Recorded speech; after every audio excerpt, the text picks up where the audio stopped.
যে ফাযালিকুমুর রিবাত, সীমান্ত পাহারা দেওয়া একজন ঈমানদারের জীবনে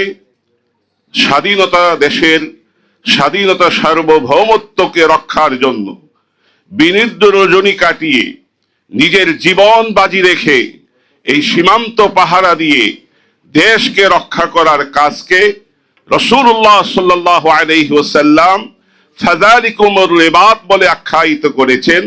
এটা সদকায়ে জারিয়ার চাইতেও আরো বড় উত্তম আমল বলে রাসূলুল্লাহ সাল্লাল্লাহু আলাইহি ওয়াসাল্লাম ইরশাদ করেছেন।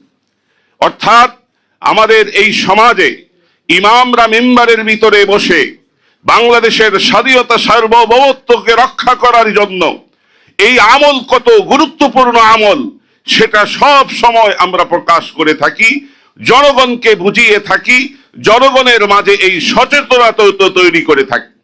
আজকে বাংলাদেশের সবচেয়ে বড় চ্যালেঞ্জ হলো স্বাধীনতা সার্বভৌমত্বকে রক্ষা করা।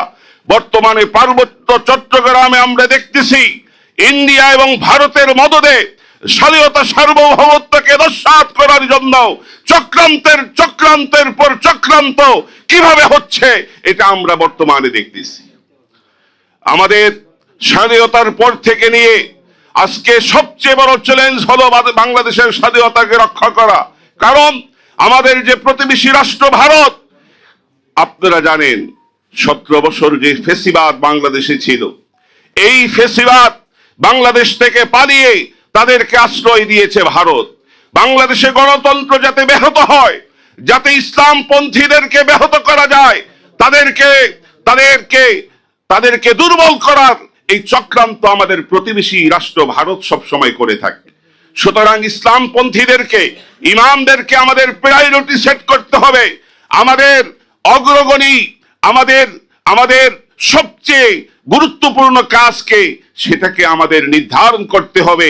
এই স্বাধীনতা সার্বভৌমত্বকে রক্ষা করা, এই আধিপত্যবাদ এবং ফেসিবাদকে যারা আশ্রয় দেয় তাদের বিরুদ্ধে আমাদের কর্মসূচি কি, সমস্ত যত জাতীয় বড় বড় পার্টিগুলো রয়েছে তাদের ইশতেহারে ভারতের সাথে আমাদের সম্পর্ক কি হবে সেটাকে সুস্পষ্টভাবে রক্ষা করতে হবে।